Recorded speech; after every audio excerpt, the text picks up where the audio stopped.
Hi, welcome to Swami Vivekananda institute. I am Anjaneya Tiwari और आज हम मिले हैं हिस्ट्री का सिलेबस डिस्कस करने के लिए। और आज हम जानेंगे कि हिस्ट्री में क्या-क्या पूछा जाता है, कितनी-कितनी यूनिट्स हैं एज़ यू कैन सी, और किस तरीके से सवाल आते हैं और स्ट्रेटजी क्या-क्या हो सकती है हिस्ट्री को कैरी फॉरवर्ड करने की। इन सब के लिए हम आज यहाँ पे मिले हैं। एज़ यू नो कि हमारा बैच 4 दिसंबर से स्टार्ट होने वाला है जून साइकिल के लिए, तो हम उसके स्टार्ट करने के लिए हम यहाँ पे आज मिले हैं कि हिस्ट्री का सिलेबस हम सुपरफिशियली डिस्कस कर सकें, राइट? तो बिना टाइम वेस्ट करे हम सिलेबस को स्टार्ट करते हैं। तो एज यू नो कि पेपर जो होता है कि पेपर 2 पेपर्स होते हैं, that is paper 1 and another one is paper 2, right? तो वेट अ सेकेंड। ओके, तो 2 पेपर्स होते हैं as you know, paper 1 and paper 2। Paper 2 50 questions का होता है, दैट इज अप्रोक्सीमेटली 100 मार्क्स। और पेपर 2 जो होता है वो 100 क्वेश्चंस का होता है, दैट इज 300 मार्क्स। ठीक है। अब अगर हम कट ऑफ के बारे में जाने तो कट ऑफ के पहले हमें दो चीज देखनी होती है। कट ऑफ जो होती है, एक तो क्वालिफाइंग मार्क्स होते हैं, तो qualifying marks is 40%, right? Qualifying marks is 40%, that is 120, ठीक है, आउट ऑफ 300। लेकिन क्वालिफाई अकेले करने से आपका नेट और जेआरएफ क्लियर नहीं होता है। तो व्हाट वी हैव टू सी कि नेट की कट ऑफ अप्रोक्सीमेटली 60% जाती है, दैट इज 180 आउट ऑफ 300, और जेआरएफ की कट ऑफ जाती है और अराउंड 62 टू 65, जैसे 200 नंबर के आसपास आपको लाना पड़ता है if you want to crack the JRF, right? अब अगर हम सिलेबस पर जाएं तो सिलेबस के पहले आपको पता है कंप्यूटर बेस्ड टेस्ट होता है, ऑब्जेक्टिव क्वेश्चन आते हैं और 4 से 5 ऑप्शंस आजकल आने लग रहे हैं, क्योंकि आपने देखा होगा कि कैसे पैटर्न चेंज होता जा रहा है। वो पैटर्न चेंज होने के साथ साथ जो पेपर जो है वो फैक्चुअल के साथ साथ अब कॉन्सेप्चुअल भी होता जा रहा है, right? This, if you have analyzed the syllabus, if you have analyzed the previous year papers, you might have seen case अब पेपर थोड़ा कॉन्सेप्चुअल भी होता जा रहा है। जब 4 से 5 क्वेश्चन ऑप्शंस आते हैं तो दे एक्सपेक्ट फ्रॉम यू कि आपको कॉन्सेप्चुअल क्लियरिटी भी हो, ठीक है? अब वो टाइम नहीं रहा है कि पेपर सिर्फ और सिर्फ फैक्चुअल क्लियरिटी से ही हो जाता था, right? It's high time now. And इसके बाद अगर हम देखें तो सिलेबस जो है वो कहा गया है कि सिलेबस 3 पार्ट्स में डिवाइड किया गया है, that is pre history. Pre history में एंशिएंट हिस्ट्री आ जाती है, ancient history, medieval history and modern history, ठीक है? वर्ल्ड हिस्ट्री इसमें नहीं आती है। अब यूजीसी ये कहती है कि हमने आपके आपके इजीनेस के लिए, आपकी अच्छाई के लिए हमने क्या किया है, हमने यूनिट्स को 10 यूनिट्स में डिवाइड कर दिया, राइट? हमने 10 यूनिट्स में डिवाइड कर दिया है, ठीक? अब हर यूनिट से अप्रोक्सीमेटली 10 से 15 क्वेश्चन आते हैं, ठीक? तो अगर हम देखें तो एंशिएंट से 25 से 30 क्वेश्चन आते हैं। अप्रोक्सीमेटली ये मान लीजिए कि एंशिएंट, मेडिवल और मॉडर्न से 30 प्लस माइनस 5 क्वेश्चन हमेशा आने की संभावना रहती है, ठीक है? तो अगर हम आगे बढ़ें तो कौन से सिलेबस स्टार्ट करने से पहले, 10 यूनिट्स पर जाने से पहले, व्हाट वी हैव टू सी के इन्होंने कुछ टर्म्स दे रखे हैं, सी, और इन टर्म्स से, ये 10 यूनिट्स के टर्म है और इन टर्म से हमेशा कुछ ना कुछ 1 से 2 क्वेश्चन, 3 क्वेश्चन आ जाते हैं, ठीक है? तो हमें इन टर्म्स को भी देखना पड़ता है, राइट? जैसे कि पहला टर्म हो गया भारतवर्षा। तो भारतवर्ष क्या है? क्या भारत को भारतवर्ष क्यों कहा जाता है? इसको जम्बू द्वीपा भी कहा जाता है। अगर जम्बू द्वीपा कहा जाता है तो इसका हमें टेक्स्ट कहाँ से मिलता है? किस वेदा में जम्बू द्वीपा कहा गया है? सभा और समिति क्या है? अगर सभा और समिति अगर वो पूछते हैं तो पूछ देते हैं कि ये किसकी डॉटर है और ये किस वेदा में इनका जिक्र किया गया है, ठीक है? अगर वेदांता है तो वेदांता का मतलब क्या होता है? That is end of Vedas. तो एंड ऑफ वेदास का मतलब क्या है कि उपनिषद आ रहे हैं। अगर उपनिषद आ रहे हैं तो they will ask this type of things, ठीक है? इसके बाद जैसे जनपद है, तो अगर वो ऐसे जनपद पे सवाल है तो दे माइट आस्क यू कि स्टेट पहले विलेज कैसे थे, विलेज से फिर टाउन कैसे बने, टाउन से फिर सिटी कैसे बनी, सिटी से फिर जनपद कैसे बने, जनपद से फिर महाजनपद कैसे बने। तो दिस इज व्हाट ये वो एक्सपेक्ट करते हैं आपको ये चीजें पता हो, लाइक। उसके बाद जैसे हम अगर आगे बढ़े तो बुद्धिज्म से ये कुछ टर्म्स हैं, स्तूपा क्या होता है, चैत्या क्या होते हैं, बिहारास क्या होते हैं, नागरा स्टाइल ऑफ आर्किटेक्चर क्या होता है, द्रविड़ा और विशारा स्टाइल ऑफ आर्किटेक्चर क्या होता है, और इनसे रिलेटेड जितने भी किंग्स हैं जिन्होंने इनको बनवाया है, जिन्होंने इन टेम्पल्स को बनवाया है, उनके बारे में पूछा जाता है, राइट? इसके बाद और भी यहाँ पे टर्म्स हैं जो कि हम देख सकते हैं। स्त्री धन क्या होता है, ठीक है? स्त्री धन क्या होता है, स्त्री धन का सबसे पहली बार जिक्र कहाँ पे हुआ है, क्या इसको मनुस्मृति में पहली बार जिक्र किया गया है, ठीक है। तो स्त्री धन क्या, स्त्री के इसके अलावा कुछ और राइट्स नहीं होते हैं। तो ये सब चीजें, मनु कौन थे, लॉ बुक्स क्या होती हैं, फाइन। इसके बाद हम जब आगे देखेंगे तो वी कैन सी तख्तावी लोन्स क्या होते हैं, क्या ये किसके टाइम पे दिए जाते थे, क्या ये मोहम्मद बिन तुगलक के टाइम पे दिए जाते थे, अगर दिए जाते थे तो उसके फेल्ड एक्सपेरिमेंट्स में ये क्यों आता है, मोहम्मद बिन तुगलक के एक्सपेरिमेंट्स फेल क्यों हुए। उसके बाद इक्ता सिस्टम क्या होता है, जकात क्या होता है, मदरसा और मकतब क्या होता है, मदरसा और मकतब में हायर एजुकेशन कहाँ मिलती है, लोअर एजुकेशन कहाँ मिलती है, सराय क्या होते हैं, क्या ये मोहम्मद बिन तुगलक के टाइम पे ही रिलेवेंस में आए हैं, इसके पहले भी सराय हुआ करते थे। नाडू और उर क्या होता है, ठीक है, nadu and ur are the type of villages, क्या ये चोलास के टाइम पे थे। उलेमास कौन होते थे, क्या ये रिलीजियस गुरुज होते थे, और अगर रिलीजियस गुरुज होते थे तो क्या ये किंग्स को इन्फ्लुएंस करते थे। उसके बाद अगर हम आगे आते हैं तो सहाना मंडी क्या है, ये किस किंग के, ये किस सुल्तान के टाइम पे था।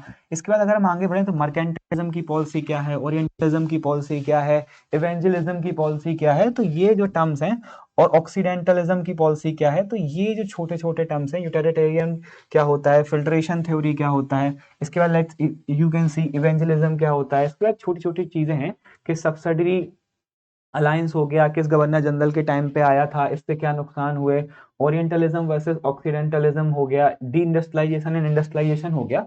तो आप देख सकते हैं ये छोटे छोटे जो टॉपिक्स होते हैं ये हमेशा पूछ लिए जाते हैं, फाइन।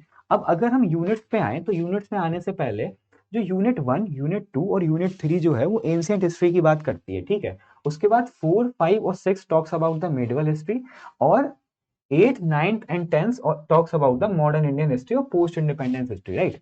और जो 10th यूनिट है वो बात करती है हिस्टोरियोग्राफी की, ठीक है।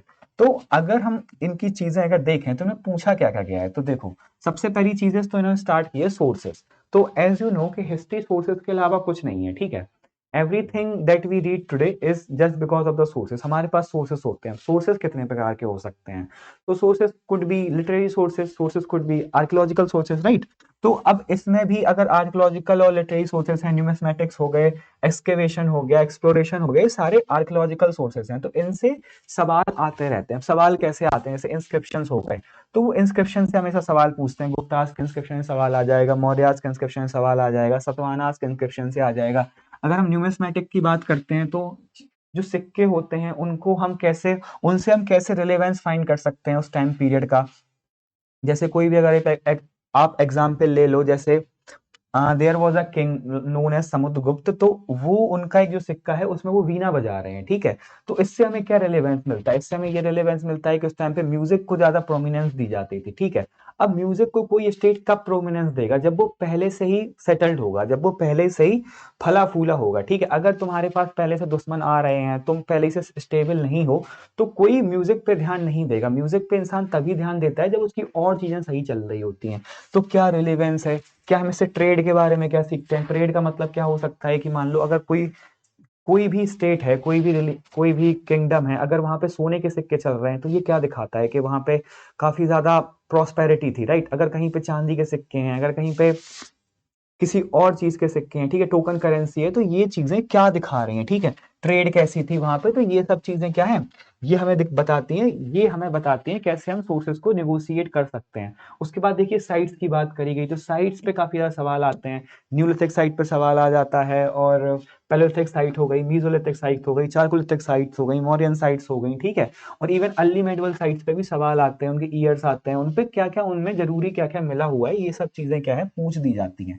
इसके बाद हम आगे बढ़ते हैं तो पेस्टोलिज्म से फूड प्रोडक्शन के बारे में पूछा गया। पेस्टोलिज्म होता क्या है, दैट इज एनिमल हस्बेंड्री। हम एनिमल हस्बेंड्री, उसके पहले जो हम नोवैडिक थे, फिर हम घूमा करते थे। हम as you must have been known, आपको पता होगा कि हम अर्ली मैन हुआ करते थे। हम पहले अपना खाना हंट और गैदर करके खाया करते थे, राइट। फिर कैसे हम लोगों ने एनिमल्स को हस्बैंड करना शुरू किया, हमने कैसे उन्हें पालना शुरू किया, राइट। उसके बाद कैसे हम उससे फूड प्रोडक्शन तक पहुंच गए। तो this all we have to see in these thing, जिसमें हम जानेंगे न्यूलिथिक क्या होता है, चारकोलिथिक कल्चर क्या होता है, ठीक है।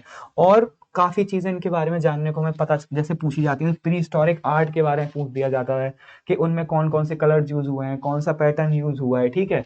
अगर वहां पे क्या उस टाइम पे म्यूजिक हुआ करता था, क्योंकि दे हैव सीन के जो केव्स हैं, केव्स में लोग डांस कर रहे हैं, तो डांस बिना म्यूजिक के पॉसिबल नहीं है। तो there might be a possibility कि वहां पे कोई ना कोई म्यूजिक तो होगा ना, बिना म्यूजिक के डांस करना आई फाइन कि it is too odd, right. इसके बाद फिर केप्स के बारे में पूछ दिया जाता है, भीमबेटका केप, और जो टूल्स होते हैं क्या उनके कैरेक्टरिस्टिक्स हैं, साइट्स हैं तो साइट्स की मैचिंग पूछ दी जाती है, ठीक। इसके बाद when we come to the Indus valley civilisation, तो इसमें क्या होता है, they have asked the theory of origin, Max Muller की थ्योरी क्या है, बाल गंगाधर की थ्योरी क्या है, और इसके बाद इस एक्सटेंड पूछ दिया जाता है, सबसे नॉर्दर्न साइड कौन सी है, सबसे सदर्न साइड कौन सी है, सबसे वेस्टर्न साइड कौन सी है, सबसे ईस्टर्न साइड कौन सी है। अगर उसमें क्राफ्ट के अगर बारे में बात करें तो हमसे पूछ दिया जाता है वो गोल्ड कहाँ से लाते थे, उन्हें कॉपर कहाँ से मिलता था, उन्हें सेमी प्रीशियस स्टोन्स कहाँ से मिला करती थी, अगर वो ट्रेड करते थे तो क्या मेसोपोटामिया से ट्रेड करते थे, क्या वो ईरान से ट्रेड करते थे, वहां पे पॉलिटी कैसी थी, अगर पॉलिटी थी तो उसमें काफी डिबेट है, क्या वहां पे प्रीस्ट लोग का राज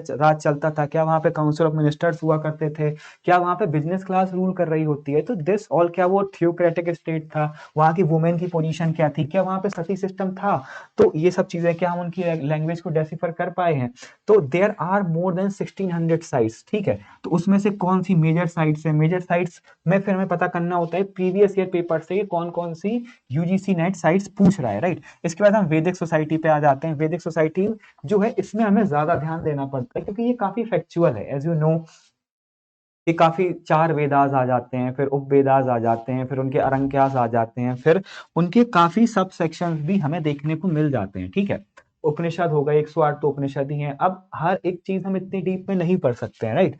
तो फिर हम कैसे करेंगे इसको, तो हमें पता होता है कि इसके लिए पीवाईक्यूज देखने होते हैं। पीवाईक्यूज हमें हेल्प करते हैं कि किस टॉपिक से कितने ज्यादा सवाल पूछे जा रहे हैं, उस हिसाब से हमें वो चीज पढ़नी है। लाइक जैसे इन्होंने एक बार एक सवाल पूछ दिया था, कृष्ण जी का, लॉर्ड का सबसे पहली बार किस उपनिषद में जिक्र हुआ था, तो दिस इज फ्रॉम द वैदिक era, राइट। तो इससे सवाल पूछ दिया गया था, फाइन। और ट्राइब्स के बारे में पूछ दिया जाता है, बुक्स के बारे में पूछ दिया जाता है, मंडल्स के बारे में पूछ दिया जाता है, अर्यंकास के बारे में पूछ दिया जाता है, उपनिषद के बारे में पूछ दिया जाता है, आत्मा का कॉन्सेप्ट क्या है, और ये सारी चीजें जो है हमसे पूछ दी जाती हैं, फाइन। आयरन टेक्नोलॉजी अगर हम पढ़ रहे हैं तो आयरन के आने से हो क्या गया, अगर आयरन नहीं था तो उसके पहले क्या हुआ करता था, क्या वुड हुआ करता था। आयरन के आने से जो जो आर्यंस हैं उन्होंने कैसे डोमिनेंस हासिल कर लिया सेंट्रल एशिया से आके इंडिया में, राइट। तो क्या हुआ आयरन के आने से, ऐसा आयरन का रिलेवेंस है क्या, तो क्यों लोग उनको सामना उनका नहीं कर पाए, just because of iron, iron के आने से क्या हो गया। तो ये सब चीजें हमें इसमें पढ़नी होंगी, ठीक है। इसके बाद हम मेगालिथ्स के बारे में देखेंगे, मेगालिथ होता क्या है, इनका बरियल कल्चर क्या हुआ करता था, इनकी लोकेशंस क्या हैं, सोसाइटी के बारे में क्या जताता था, क्या बताता था। इसके बाद अगर हम महाजनपदार्थ पे आते हैं तो महाजनपदार्थ तो आपके फेवरेट होने चाहिए, 16 महाजनपदार्थ हैं, ठीक है। इसमें से कौन से मोनार्किकल थे, कौन से रिपब्लिक थे, रिपब्लिक का क्या सिस्टम हुआ करता था, पावरफुल कौन हुआ करता था, उनकी पॉलिटी कैसे थी, ठीक है। इसके बाद व्हाट वी हैव टू सी, वहां पे सोशल डेवलपमेंट क्या थी, फिर सेकंड अर्बनाइजेशन कैसे आ गया, ठीक है। तो अर्बनाइजेशन ही क्या होता है, फिर सेकंड अर्बनाइजेशन क्या होता है, ठीक है। इसके बाद क्या, इसके पहले फर्स्ट अर्बनाइजेशन भी आ चुका है, ठीक है। फिर महाजनपद के आने के साथ साथ जैनिज्म, बुद्धिज्म और आजीविका का कैसे यहाँ पे राइज हो रहा है, राइट। तो ये सब चीजें हमसे पूछी जाती हैं। फिर एक चीज जो आपको कॉन्सेप्चुअली पता होनी चाहिए कि यहाँ ये लोग जैनिज्म, बुद्धिज्म और आजीविका को सेक्ट क्यों कह रहे हैं, यहाँ पे इनको इनको रिलीजन क्यों नहीं कह रहे हैं, बताओ। हिंदुइज्म को तो तुम रिलीजन कहते हो, तो जैनिज्म, बुद्धिज्म को सेक्ट क्यों लिखा हुआ है, तो सेक्ट और रिलीजन में डिफरेंस क्या होता है, ठीक है। तो these type of conceptual clarity you have to know, fine. फिर स्टेट से एम्पायर बन कैसे गया, पहले अगर आप देखोगे न्यूलिथिक टाइम पे विलेजेस हुआ करते थे, लोग नोमैडिक घूमा करते थे, अकेले रहा करते थे, क्लस्टर्स में रहा करते थे, अकेले रहा करते थे, उसके बाद क्लस्टर्स में रहना उन्होंने शुरू किया। फिर कैसे क्लस्टर्स के साथ साथ वो कम्युनिटी में रहना शुरू करे, फिर उन्होंने कैसे विलेज बनाए, फिर विलेज बना के कैसे उनकी टाउन्स बने, फिर कैसे सिटीज बने, फिर और बड़े सिटीज बने, जैसे हड़प्पा बन के आया, मोहनजोदड़ो बन के आया, फिर इनसे कैसे इन्होंने जनपद बनाए, फिर कैसे महाजनपद बनाए, ठीक है। तो this is what state to empire. और उन 16 महाजनपद में सिर्फ मगध ही क्यों राइज किया, ठीक है। तो मगध की पूरी हिस्ट्री हम पढ़ेंगे, ठीक, कि इसमें कौन कौन लोग थे, हर्यंकाज हो गए, शिशुनाग हो गए, मौर्याज हो गए। इसके बाद ग्रीक इन्वेजन जब होता है तो अलेक्जेंडर के बारे में पढ़ना होता है, इससे ईयर वाइज क्वेश्चन हमेशा आते हैं, ठीक। अशोक का धम्मा हो गया, मौर्याज ने कैसे एक्सपेंड किया, इनकी पॉलिटी क्या थी, इनकी सोसाइटी क्या थी। अगर हम सोसाइटी में देखेंगे तो वुमेन की पोजीशन क्या थी, क्या वहां पे वर्ना सिस्टम हुआ करता था, अगर मौर्य से क्या मौर्य सोसाइटी में वर्ना सिस्टम हुआ करता था? अगर नहीं हुआ करता था तो मौर्य सोसाइटी में ही क्यों वर्ना सिस्टम नहीं हुआ करता था? ठीक। उसके बाद सोसाइटी कैसे डिवाइड थी? अगर हम इकोनॉमी की बात करें तो उसमें अर्थशास्त्र के बारे में पढ़ना होगा। अर्थशास्त्र से डायरेक्टली पैसे आए हुए हैं। अगर आप 2022-2020 के अगर पेपर उठा के देखेंगे तो अर्थशास्त्र से सीधे पैसे आए हुए हैं, ठीक है, जो हमको डेसिफर करने होते हैं। तो टाइम टू टाइम ये लोग क्या कर रहे हैं, पेपर को हल्का सा टफ करते जा रहे हैं, ठीक है, क्योंकि कंपटीशन भी बढ़ते जा रहा है। ठीक। और कौन टैक्स दिया करता था, कौन टैक्स नहीं दिया करता था, अगर वहां पे लैंग्वेज थी तो कौन सी लैंग्वेज थी जो स्क्रिप्ट्स में यूज करी गई है, जो एडिक्ट्स में यूज करी गई है, जो पिलर्स में यूज करी गई है, क्या वहां पे खरोष्टी स्क्रिप्ट थी, क्या वहां पे देवनागरी स्क्रिप्ट थी। फिर अगर हम और आगे आए पोस्ट मॉरियंस के टाइम पे, तो पोस्ट मॉरियन के टाइम पे बाहर से भी अटैक होने लगे थे, तो हमें ये चीज देखनी होती है कि इंडो ग्रीक्स आ गए, साकास आ गए, पार्थियंस आ गए, कुशानाज आ गए, ये लोग बाहर से आ रहे थे। अंदर अंदर भी लड़ाई चल रही थी। अंदर किसकी लड़ाई चल रही थी? सुंघाज हो गए, कनवाज हो गए, गुप्ताज हो गए, पुष्यवी भूतीज हो गए, ये नॉर्थ इंडिया में हुआ करते थे। फिर इनके कंटेम्प्रेरी साउथ इंडिया में कौन है? सतवानास हो गए। तो इनकी क्या पॉलिटी चल रही है, ये रीजनल पावर्स हैं, इनके बारे में हमें पूरा पढ़ना होता है, ठीक है। अब इसमें हमें क्या पढ़ना होता है कि इनके साथ साथ हमें पढ़ना होता है ये कौन सी डीटी को वर्शिप करते थे। अगर क्रोलॉजी काफी सेट है तो हमें क्रोलॉजी देखनी होती है, हमें इनके कोइंस को पढ़ना होता है, हमें इनके इंस्क्रिप्शन को पढ़ना होता है। अगर कोर्ट पोइट्स हैं तो कोर्ट पोइट्स ने कौन सी बुक्स लिखी हैं, उस उन्होंने किस किंग के बारे में क्या क्या कहा हुआ है, ठीक है, क्या उस कोर्ट पोएट की कौन सी लैंग्वेज है जिसमें उसने बुक लिखी हुई है, ठीक। इसके बाद संगम लिटरेचर आ जाता है। संगम लिटरेचर को किसने पैट्रोनाइज किया, संगम लिटरेचर का मतलब क्या होता है, इसमें कितनी सिटिंग्स हुई थी, ठीक है। इसमें काफी बुक्स के बारे में पूछा गया है, तोल का पीएम के बारे में पूछ दिया गया है। यहाँ पे काफी ऑथर्स हैं, उन्होंने कुछ कुछ लिखा हुआ है, तो उनकी वुमेन की क्या पोजीशन थी, क्या वुमेन यहाँ पे काफी इंडिपेंडेंट हुआ करती थी या नहीं हुआ करती थी, उनकी क्या पोजीशन हुआ करती थी। फिर बुद्धिज्म से महायाना बुद्धिज्म भी निकल के आ गया है। तो महायाना बुद्धिज्म क्या है, इसमें क्या बुद्धा को गॉड माना गया है या बुद्धा को टीचर माना गया है। हीनयाना बुद्धिज्म क्या होते हैं, उनकी फिलॉसफीज क्या होती हैं, क्या वो सोल को मानते हैं, क्या वो गॉड को मानते हैं, वो किस चीज में बिलीव करते हैं, वो सेल्वेशन की कौन सी थ्योरी को बिलीव करते हैं। फिर अगर हम बात करते हैं गुप्ता एम्पायर की, गुप्ता एम्पायर से तो काफी ज्यादा ही सवाल आते हैं, यू कैन सी सबसे ज्यादा सवाल गुप्ता एम्पायर से ही आते हैं, 6 से 7 सवाल गुप्ता एम्पायर से आते हैं। जब हम लोग पूरा सिलेबस जब स्टार्ट करेंगे तो what we will see not only the syllabus, we will see कि कैसे हमें ये किस यूनिट से कितने ज्यादा सवाल आ रहे हैं। हम देखो हिस्ट्री के सिलेबस में तो सब कुछ ही दिया हुआ है, बट हमें सब कुछ नहीं पढ़ना होता, हमें पढ़ना होता है पीवाईक्यूज को देख के।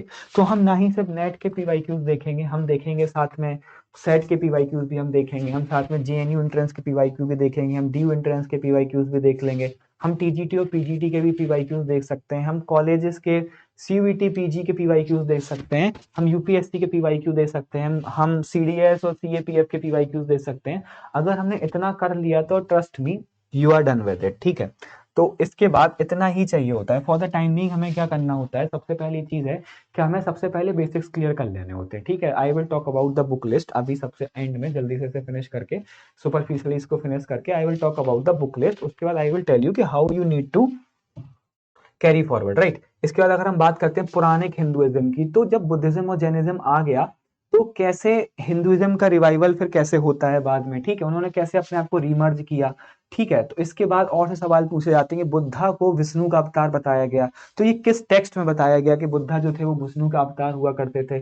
और गुप्ताज से सवाल कैसे आते हैं, उनके सोर्सेस के बारे में पूछ लिया जाता है, उनकी क्रोलॉजी पूछ ली जाती है, किंग्स के बारे में पूछ लिया जाता है, साइंस एंड टेक हो गई, इनकी एस्ट्रोनॉमी हो गई, इनके कॉइन्स हो गए, इनका एग्रेरियन इकोनॉमी हो गई, इनके लैंड ग्रांट्स हो गए, इनके इंस्क्रिप्शंस हो गए, इनके जो पोजीशन जो मेंशन की गई है इंस्क्रिप्शन में वो सब हो गया। फिर इसके बाद हर्षा हो गया, तो हर्षा से सवाल आ जाता है कि इनको किसने इनका किसने इनको मारा, किस रिवर के पास मारा, इनके कोर्ट पोएट कौन थे, उन्होंने कौन सी बुक्स लिखी हैं, किस लैंग्वेज में बुक्स लिखी हुई हैं, इनको जिसने जिससे ये हार गए थे तो उनका कोर्ट पोएट कौन था, कौन सी रिवर के पास हारे हैं, किस टेक्स्ट में लिखा हुआ है, ठीक। तो ये सब चीजें हमें देखनी पड़ती। हर्षा ने कौन सा रिलीजन फॉलो किया, कौन कौन से ट्रेवलर्स आए थे, क्या एडमिनिस्ट्रेशन था। इसके बाद फिर सलंक्यास हो गया, विष्णुकुदिन्स हो गया, इनके हमें इंस्क्रिप्शन बेस्ड क्वेश्चन देखने होते हैं। फिर जो यूनिट 3 आता है ये रीजनल किंगडम्स के बारे में बात करता है, जैसे गंगास हो गए, कदम्बास हो गए, चालुक्यास हो गए, ककात्यास हो गए, राजपूतास हो गए, ईस्टर्न चालुक्यास हो गए। तो ये काफी ग्रे एरिया काफी लोगों को लगता है, क्यों लगता है, क्योंकि उन्हें लगता है इतने सारे रीजनल किंगडम्स है तो बच्चे क्या करते हैं इनको छोड़ते चले जाते हैं, ठीक है। और फिर in end what they found themselves in a trap, they found के उनको अब कुछ नहीं आ रहा है, ठीक है। अब ये कवर करना कठिन हो गया। तो जब भी आप इनको स्टार्ट करें, आप इनकी क्रोनोलॉजी लिख लें, आप इनके इंस्क्रिप्शंस लिख लें, आप इनकी सोसाइटी के बारे में लिख लें, जिससे उनको आप तभी ही फिनिश करके चलें, राइट। पल्लवास हो गए, चेरास हो गए, चोलास हो गए, पांड्यास हो गए, सेनास हो गए, तो इन सब चीजों के बारे में हमें देखते हुए चलना होता है। इसके बाद फिर what they have mention characteristics of early medieval India. अब अर्ली मेडिवल इंडिया इसको क्यों कह रहे हैं, पहले तो एंशिएंट इंडिया चल रहा था, तो अर्ली मेडिवल हिस्ट्री या अर्ली मेडिवल इंडिया हिस्टोरियंस ने इसको क्यों कहना शुरू किया, क्या ऐसे चेंजेस आ गए, क्या पॉलिटी में चेंजेस आए, क्या सोसाइटी में चेंजेस आए, क्या इकोनॉमी में चेंजेस आए, ये थोड़ा थ्योरेटिकल हो जाता है। तो क्या उसके कैरेक्टरिस्टिक्स है, क्यों इसको हम एंशिएंट हिस्ट्री ही नहीं कह रहे हैं, क्यों हम इसको मेडिवल हिस्ट्री कहना स्टार्ट करने लग रहे हैं, क्यों हम इसको अर्ली मेडिवल हिस्ट्री कह रहे हैं, कुछ तो चेंजेस आए होंगे ना। तो what we have to see we have to see this in this, ठीक है। एडमिनिस्ट्रेशन हो गया, क्या लैंड ग्रांट्स होते थे, फ्यूडलिज्म की स्टार्टिंग होने लग रही थी, फ्यूडलिज्म होता क्या है, सामंतवाद होता क्या है, ये सबसे पहले कहाँ पे मतलब फोकस कहाँ पे सबसे पहले ये चलता था, ठीक। इसके बाद व्हाट वी हैव टू सी, किस टेक्स्ट में इसका मेंशन किया गया है, इसकी वजह से क्या दिक्कतें होती थी, क्या फ्यूडलिज्म ही आगे जाके ट्रांजिशन में आ गया है एकता सिस्टम से, क्या वही फिर मनसबदारी में भी चेंज हो गया है, तो क्या उसमें कुछ लिंक है, क्या इंडियन फ्यूडलिज्म और यूरोपियन फ्यूडलिज्म में कोई अंतर होता है। तो this what we have to see everything with a pinch of salt, जो सिलेबस में जैसे जैसे पूछा गया है, जैसा पीवाईक्यूज में पूछा गया है, हमें वैसे ही इन चीजों को देखना है, हमें पीवाईक्यूज के थ्रू अपनी जर्नी को कवर करना है, ठीक है। इस history is just like a time machine, तो हमें उस टाइम मशीन में बहुत सिलेक्टिवली बैठ के जाना है, हर जगह पे हम नहीं जा सकते हैं, हर एक चीज को हम उतने डीप में नहीं पढ़ सकते हैं, फाइन। इसके बाद अगर हम ब्राह्मिकल रिलीजन की बात करें, तो ब्राह्मिकल रिलीजन और हिंदुइज्म में क्या डिफरेंस होता है, ठीक है। इसमें वैष्णविज्म हो गया, शैविज्म हो गया, कौन से, उसके बाद फिर अगर हम देखें तो भक्ति मूवमेंट अगर आना स्टार्ट हो जाती है, भक्ति मूवमेंट में शंकरा हो गए, महाद्वाचार्य हो गए, रामानुजाचार्य हो गए, इनकी क्या फिलॉसफी थी, अद्वैतवाद को कौन फॉलो करता था, द्वैतवाद को कौन फॉलो करता था, कौन सी फिलॉसफी थी, क्या इन्होंने टर्म्स दिए, क्या उन्होंने बुक्स लिखी हैं, तो काफी चीजें ये पूछ देते हैं। कभी कभी तो ऐसा होता है कि they will give you a passage, they can give you a passage and they will ask you बताओ इसमें कौन सी फिलॉसफी फॉलो हो रही है, या फिर एक पूरी फिलॉसफी दे देंगे and they will say you बताओ ये किसकी फिलॉसफी है, ठीक है। तो this we have to see in this type of topics, ठीक है। ये सोसाइटी क्या थी, अनटचेबिलिटी कहाँ से आना स्टार्ट हुई, ठीक।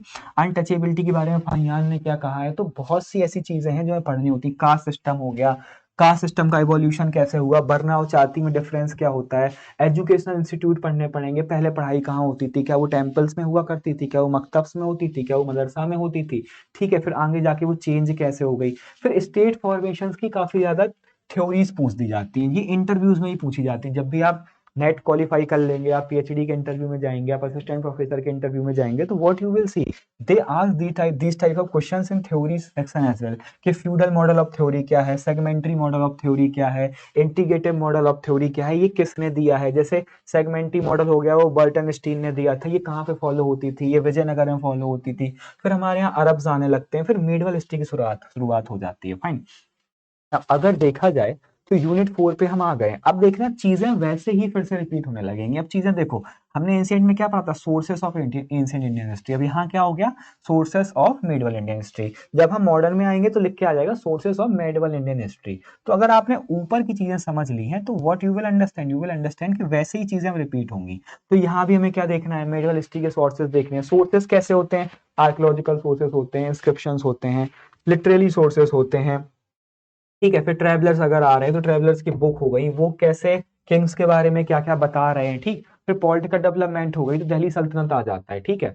अब दिल्ली सल्तनत आता है तो उसमें कौन कौन सी डायनेस्टीज आती हैं। अब इसमें सवाल क्या पूछा जाता है कि डायनेस्टीज का एक्सटेंड कहाँ से कहाँ तक हुआ करता था। अब सवाल आने लगे हैं कौन कमांडर हुआ करता था, किस कमांडर को लड़ने भेजा करते थे, ये जो सुल्तान होते थे, किस कमांडर को लड़ने भेजते थे, किसको कन्विंस करने के लिए भेजते थे।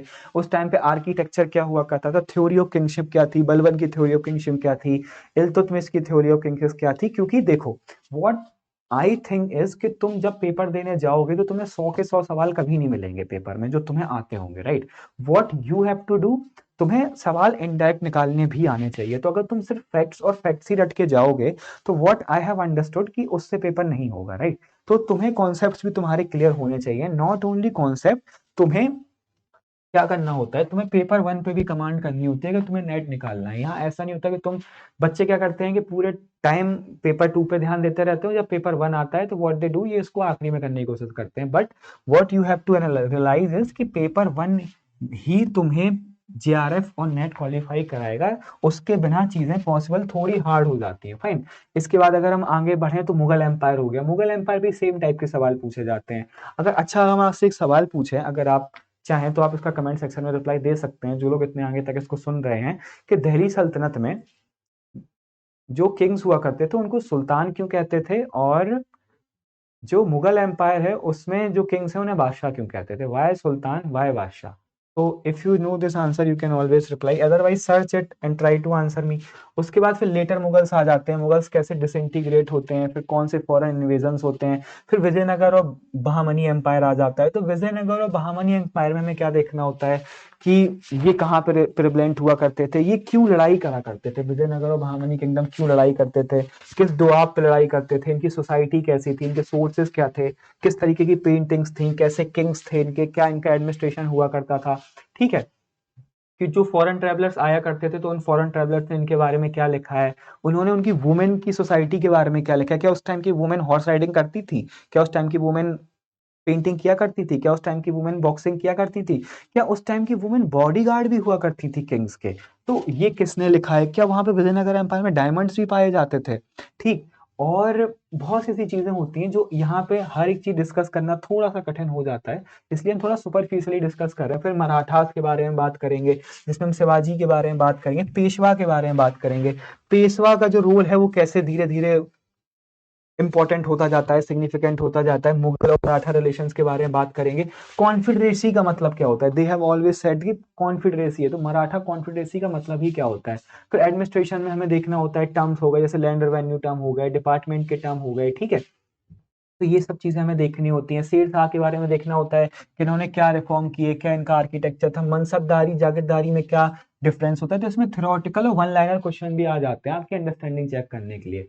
ठीक है, तो इसके बाद अब फ्रंटियर पॉलिसीज क्या हो गई? फ्रंटियर पॉलिसीज का मतलब क्या हुआ कि जैसे मान लो उस टाइम पे मंगोल्स का काफी ज्यादा आक्रमण हुआ करता था। ठीक है, और काफी किंग्स से वो लड़ते रहते थे, तो उनकी फ्रंटियर पॉलिसीज क्या है, वो अपने फ्रंट्स को कैसे सेव करेंगे, राइट? तो this you have to see in the frontier policies. ये हमें दिल्ली और मुगल सल्तनत की देखनी है। इनके इंटर स्टेट रिलेशन कैसे हुआ करते थे? अगर इनका एकता सिस्टम है तो इनके खुद के जो किंग्स हैं उनका कैसे इक्तादार होते हैं, उनसे इनका क्या संबंध था, उनको वो कैसे रखा करते थे, कैसे रेवेन्यू आया करता था, एग्रीकल्चर का क्या प्रोडक्शन हुआ करता था, विलेज इकोनॉमी कैसी थी, लोन्स कैसे मिलते थे, अर्बनाइजेशन की क्या डिफरेंस थी, डेमोग्राफी उस टाइम पे कैसी थी। उसका इंडस्ट्रीज की अगर बात करें तो किसके टाइम पे कौन सी इंडस्ट्री आई है, लाइक अगर पर्शियंस आए हैं तो वो कौन सी इंडस्ट्री लेके आए हैं, क्या वो व्हील इंडस्ट्री लेके आए हैं, क्या वो कॉटन इंडस्ट्री लेके आए हैं, क्या वो इरिगेशन लेके आए हैं। तो दीज टाइप्स ऑफ इंडस्ट्री, क्या इन पे कोई बुक लिखी गई है? अगर बुक लिखी गई है तो किस बुक ने किस बारे में बताया है? फिर हम इसकी ट्रेड एंड कॉमर्स देखते हैं। फिर ब्रिटिशर्स का आना स्टार्ट हो जाता है, just wait a second, okay. Britishers का आना स्टार्ट हो जाता है, यूरोपियंस आने लगते हैं। फिर यूनिट 6 पे आते हैं तो क्या उस टाइम की सोसाइटी थी, भक्ति मूवमेंट हो गया, क्या सूफी मूवमेंट हो गया, सूफी मूवमेंट में कौन सा ऑर्डर पहले आया, क्या बिलीव्स हुआ करते थे, क्या वो मेटलिज्म पे फॉलो करते थे, क्या वो सेलिब्रेशन पे फॉलो करते थे। शक्तिज्म आ गया है, तो शक्तिज्म में आ गया कि कौन किससे एसोसिएट हुआ करता था। अगर हम सूफीज की बात करेंगे, हम भक्ति सेंट्स की बात करेंगे, कौन किसका एसोसिएट था, किसने क्या कंट्रीब्यूशन किए, कौन किसका कंटेम्परेरी था, अकबर के कंटेम्परेरी कौन था। ठीक है, वुमेन सेंस अगर थी तो कौन कौन सी थी, कौन सी बुक्स उनने लिखी हैं, वो बुक्स क्या बताती हैं। उसके बाद हम अगर हम आगे बढ़े तो पोजीशन क्या थी, जनाना सिस्टम क्या होता है, मर्दाना सिस्टम क्या होता है, देवदासी सिस्टम क्या होता है। अगर हम आर्ट एंड कल्चर की बात करें, आर्ट एंड आर्किटेक्चर की, तो क्या फीचर्स थे, क्या रेड सैंडस्टोन यूज क्या करते थे, क्या स्ट्रेंथ थी उनकी, लोकेशन क्या थी, पिट्याडूरा आना कब से स्टार्ट हुआ, इंडो इंडियन आर्किटेक्चर और इस्लामिक आर्किटेक्चर में क्या अंतर था, इंडो अरेबिक में क्या अंतर था। ठीक है, ट्रू आर्क क्या होती है, फार्क आर्क क्या होती है, डबल डोम क्या होता है, सिंगल डोम क्या होता है। ठीक है, ये सब चीजें कहाँ पे हुआ करती थी, क्या कैसे बना हुआ है, किस किंग ने कितना कंट्रीब्यूशन दिया है। ठीक, तो ये सब चीजें हमें देखनी होती है। यूनिट 6 पे अगर हम बात करें तो मॉडर्न हिस्ट्री आ जाती है। ठीक, अब मॉडर्न हिस्ट्री में क्या होने लगा है कि मूवीज के बारे में पूछा जाने लगा है, सिनेमेटोग्राफी के बारे में भी आ गया है सोर्सेस में, आर्काइव्स हो गए, न्यूज़पेपर्स हो गए, मॉन्यूमेंट्स हो गए, कॉइन्स हो गए, ब्रिटिशर्स का आना स्टार्ट हो गया। तो कौन सा ब्रिटिश गवर्नर जनरल है, उसकी क्या टेक्नोलॉजी है, तो कितनी उसने फैक्ट्रीज लगाई आई हैं, सबसे नॉर्थ फैक्ट्री कौन सी है, सबसे साउथ फैक्ट्री कौन सी है, ईस्ट फैक्ट्री कौन सी है, ठीक है। आइडियोलॉजीज की अगर हम बात करें यहाँ पे, तो फिर ओरिएंटलिज्म की आइडियोलॉजी क्या थी, पेटर्नलिज्म की आइडियोलॉजी क्या थी, व्हाइट्समैन बर्डन की आइडियोलॉजी क्या हुआ करती थी, फिर इन्होंने क्या इनकी बंगाल के साथ ट्रीटी थी, क्या अवध के साथ ट्रीटी थी, कौन सी ट्रीटी साइन करी है, मैसूर के साथ क्या ट्रीटी थी, ठीक है। कार्नेटिक वॉर्स क्या थी, कि क्या क्रोनोलॉजी थी, इसके बाद इसमें क्या इसका आंसर निकल के आया, क्या हुआ आखिरी में बैटल्स के बाद, ठीक। रिवॉल्ट ऑफ 1857 हो गया, तो कौन किससे लड़ा, किसने कहां से इसको सप्रेस किया, कौन सी रेजिमेंट हुआ करती थी, क्या स्टोरी है, इमीडिएट कॉजेस क्या हुआ करते थे, सेपॉय म्यूटिनी किसने कहा है, फर्स्ट वॉर ऑफ इंडिपेंडेंस किसने कहा है। फिर हमें एक्ट्स पढ़ने होते हैं सारे के सारे, 1858 का एक्ट हो गया, रेगुलेटिंग एक्ट हो गया, पिट्स इंडिया एक्ट हो गया, चार्टर एक्ट हो गए, गवर्नमेंट ऑफ इंडिया एक्ट हो गए, फिर इनके क्या फीचर्स हुआ करते थे, क्या इनमें चेंजेस होके आए हैं, ठीक। सिविल सर्विसेज की अगर बात करें तो कौन सी कमेटी हुआ करती थी, क्या आईसीएस में एज हुआ करती थी, क्या एग्जाम पैटर्न था, अदालत सिस्टम क्या था, स्ट्रेंथ क्या हुआ करती थी आर्मी की, ये सब चीजें हमें पढ़नी होती हैं। यूनिट 8 थोड़ी थ्योरेटिकल हो जाती है, ठीक है। इसमें पूछा जाता है इंपीरियलिज्म क्या होता है, कोलोनियलिज्म क्या होता है, ठीक। ट्रेड थी वो ज्यादा थी कि कम थी, परमानेंट सेटलमेंट क्या था, रैयतवाड़ी सेटलमेंट क्या था, महारवाड़ी सेटलमेंट क्या था। इसके बाद अगर हम इंडस्ट्रीज की बात करें तो industrialisation, deindustrialisation, economic drain theory किसने दी थी, इसमें क्या डाटा हुआ करता था, कि इंडिया पहले 28% ऑफ द वर्ल्ड हुआ करती थी, लेकिन जब ब्रिटिशर्स गए हैं तो वो 3% ऑफ द वर्ल्ड अकेली बची है। तो ये सब चीजें हैं, ये किसने कहा है। उसके बाद what they have to see is कि फेमाइंस हो गए, एपिडेमिक्स हो गए, गवर्नमेंट ने क्या पॉलिसीज लेके, अगर वो आई है तो क्या पॉलिसीज लेके आए हैं। ईयर बेस्ड क्वेश्चंस आते हैं, कौन सी कमेटी फॉर्म हुई, अगर प्लेग आया है तो उस पर कौन सी कमेटी फॉर्म हुई है, फेमाइन आया है तो कौन सी कमेटी फॉर्म हुई है, ट्राइबल मूवमेंट्स हो गए, पीजेंट मूवमेंट्स हो गए, तो इनमें ईयर्स पूछे जाते हैं, क्रोलॉजी पूछी जाती है, जो कौन सी पर्सनैलिटी इससे रिलेटेड है वो पूछी जाती है। और इसके बाद अगर हम देखें तो एजुकेशन हो गई, तो ये पेपर 1 के साथ भी कोलैप्स करता है, तो उसमें अगर हम देखेंगे तो न्यू एजुकेशन पॉलिसी क्या होती है, फिर वुमेन्स पे भी काफी ज्यादा क्वेश्चन होते हैं, वुमेन पर्सनैलिटीज कौन कौन सी एसोसिएटेड थी, कॉन्स्टिट्यूशनल पोजीशन है पूछे तो वुमेन को कब से वोट करने का अधिकार मिला है। इसका प्रिंटिंग प्रेस में देखें तो वर्नाकुलर प्रेस एक्ट क्या होता है, गैगलिंग एक्ट क्या होता है, माइन्यूट मिनट्स क्या होते हैं, मैकुलर मिनट क्या होते हैं, सॉरी। उसके बाद एंजेलिस्ट वर्सेस ओरिएंटलिस्ट थ्योरी क्या हुआ करती थी। तो ऐसे व्हाट वी हैव टू सी, अगर नेशनलिज्म स्टार्ट होने लगा तो क्या उसके रीजंस हैं, इंडियन नेशनल कांग्रेस कौन सी पार्टीज हुआ करती थी, क्या उसकी क्रोनोलॉजी हुआ करती थी, अगर इंडियन नेशनल कांग्रेस बनी है तो उसकी क्या थ्योरी है, क्या वो सेफ्टी वॉल थ्योरी हुआ करती थी। उसके बाद अगर गांधी जी आने लगते हैं तो नॉन कॉपरेशन मूवमेंट हो गया, सीडीएम हो गया, इंडिविजुअल सत्याग्रह हो गया, क्विट इंडिया मूवमेंट हो गया, इसकी क्या क्रोनोलॉजी थी, क्या प्रोग्राम्स थे, कौन पर्सनैलिटी एसोसिएटेड थी, क्या वुमेन थी, पीजेंट्स का क्या रोल था, किसने कितना ज्यादा कंट्रीब्यूट किया, क्या लॉयर्स ने ज्यादा कंट्रीब्यूट किया, लेफ्ट विंग पॉलिटिक्स क्या होती है, इनकी आइडियोलॉजी क्या होती है, कौन सी पार्टी किस ईयर में फॉर्म हुई है, ये सब चीजें हमें देखनी होती है, ठीक है। डिप्रेस क्लास हो गया, फिर इंडियन आफ्टर इंडिपेंडेंस में पाकिस्तान के बारे में देखना होता है।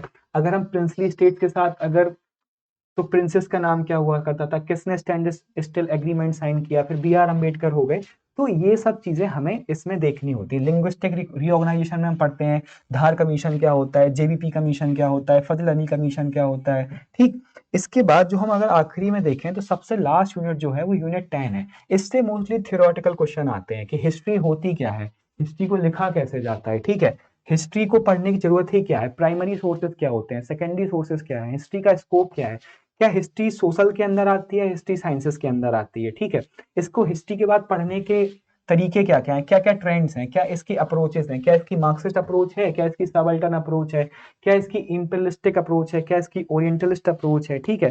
हिस्ट्री में नोट्स कैसे किए जाते हैं, इसका प्लेगरिज्म क्या होता है। अगर तुम आगे जाके नेट के बाद अगर पीएचडी करना चाहते हो तो ऐसा तो नहीं है कि तुम प्लेगरिज्म को फॉलो कर लोगे, तो प्लेगरिज्म होता क्या है, कहीं तुम डिसऑनेस्टी तो नहीं करने लगोगे, तुम्हें हिस्ट्री राइटिंग के बारे में कुछ पता भी है या फिर नहीं पता है। तो ये सब चीजें हमें देखनी पड़ती है। यहाँ से थोड़ा रेनेसेंस आ जाता है, रेनेसेंस में थोड़ा सा हमें यूरोपियन हिस्ट्री पढ़ना होता है कि रेनेसेंस क्या है, ह्यूमनिज्म क्या है, एनलाइटनमेंट क्या है, इनसे कौन कौन सी पर्सनैलिटीज एसोसिएटेड हैं, वोल्टायर ने क्या कहा है, वोन रेनेके ने क्या कहा है।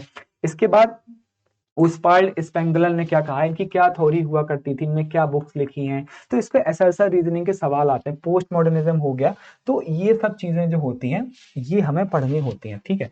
इन द लास्ट बस I will not take much more time, इसमें बस देख लेते हैं कि हमें कौन कौन सी बुक्स फॉलो करनी होती हैं, ठीक है। In the last we will see कि हमें कौन कौन सी बुक फॉलो करनी होती है, what books do I have followed. तो for ancient history what you can do, सबसे बेस्ट सोर्स है, सबसे अच्छा है उपिंदर सिंह। प्लीज उपिंदर सिंह को फॉलो करिए, इससे अच्छी कोई बुक है ही नहीं, ठीक है। ये हिंदी इंग्लिश दोनों में ही आती है, तो प्लीज इसको फॉलो करिए। इसको अगर आप कर लोगे तो इससे बेस्ट कुछ हो ही नहीं सकता है। सबसे मिनिमम और सबसे बेसिक रिसोर्सेज बचा रहे हैं जिससे आपका नेट और जेआरएफ क्वालिफाई हो सकता है। उसके बाद अगर हम मेडवल हिस्ट्री में जाएं, तो मेडवल हिस्ट्री में आप क्या कर सकते हैं, आप सतीश चंद्रा पढ़ सकते हैं ऑब्वियसली, और इसके साथ साथ अगर आपको पढ़ना है तो आप जेएल मेहता पढ़ सकते हैं, कोई भी एक किताब उठा लीजिए, ठीक है। इसके बाद what we can do is कि हम मॉडर्न हिस्ट्री में जब आते हैं तो मॉडर्न थोड़ा सा टेक्निकल टफ हो जाता है, इसमें काफी ज्यादा सवाल बन जाते हैं। व्हाट दे से कि अगर मॉडर्न हिस्ट्री पढ़ रहे हो तो तुम पे जंजीरों में जकड़ने में तुम्हें जंजीरों में जकड़ा जा सकता है, क्योंकि ये काफी डाइवर्स है, इसमें काफी ज्यादा सोर्सेस हैं। तो तुम शेखर बंदोपाध्याय की किताब पढ़ सकते हो, ठीक है, काफी अच्छी किताब है, जेआरएफ तो रिकमेंडेड किताब है। इसके बाद तुम स्पेक्ट्रम पढ़ सकते हो राजीव वहीर सर की, ठीक है। इसके बाद तुम बिपिन चंद्रा भी पढ़ सकते हो। और इसके बाद अगर पोस्ट मॉडर्न की अगर हम बात करें तो पोस्ट मॉडर्न में भी तुम बिपिन चंद्रा की जो बुक आती है इंडियन इंडिपेंडेंस, तुम वो भी पढ़ सकते हो, राइट। तो सबसे आखिरी में जो सबसे पहले मेंशन करना चाहिए था वो है पीवाईक्यूज। सबसे ज्यादा जरूरी है पीवाईक्यूज, आप पढ़िए। एजीपी पब्लिकेशन की बुक आती है, आप इससे पढ़ सकते हैं। प्रभात की बुक आती है, आप उससे पढ़ सकते हैं। प्रभात अरिहंत की भी आती है, आप उससे ही पढ़ सकते हैं। आप कोई भी फॉलो कर सकते हैं। But what I will so what I see कि इनमें जो सॉल्यूशन है वो इतने अच्छे नहीं दिए हुए हैं। This is what I believe. आपको क्या करना होगा, आपको हर एक ऑप्शन को खुद ही एनालाइज करना होगा। अगर आप हर एक ऑप्शन को खुद एनालाइज करेंगे, आप सिर्फ नेट के पीवाईक्यूज तक सीमित मत रहिए। आप एक काम करिए, सेट के पीवाईक्यूज भी देख लीजिए, आप सीयूटी पीजी के पीवाईक्यूज भी देख लीजिए, आप पीएचडी के पीवाईक्यूज भी देखिए, ठीक है। इसके साथ साथ आप देख सकते हैं और भी जो हिस्ट्री के टीजीटी और पीजीटी के पीवाईक्यूज हो गए, ठीक है, ये आप देख सकते हैं। एक बुक आती है हिंदी में, यूथ कॉम्पिटिशन टाइम, इसमें काफी सारे क्वेश्चंस दिए होते हैं। आप चाहें तो यूथ कॉम्पिटिशन टाइम ले सकते हैं। अगर आप ले लेंगे तो इसमें काफी सारे 14 to 15,000 हिस्ट्री के क्वेश्चन दिए हुए हैं, ठीक है। एक टाइम पे क्या होता है, जब हमें सिलेबस हमारा कंप्लीट हो जाता है उसके बाद हमें क्या करना है, आखिरी से पीवाईक्यू पीवाईक्यू पीवाईक्यू क्वेश्चन ही क्वेश्चन एनालाइज करने हैं, ठीक है। This is the only way जिससे हम हिस्ट्री को टैकल कर सकते हैं। तो this is for the day. I hope आपको चीजें समझ में आई होंगी। इसके बाद हम नेक्स्ट लेक्चर में मिलेंगे किसी और टॉपिक के साथ, मे बी इसको और डीपली डिस्कस करेंगे, और मे बी हम इसको थोड़ा और यूनिट्स को स्टार्ट करने की कोशिश करेंगे। तो we will see how we can proceed further, but that's for the day. Thank you for your time and have a good day.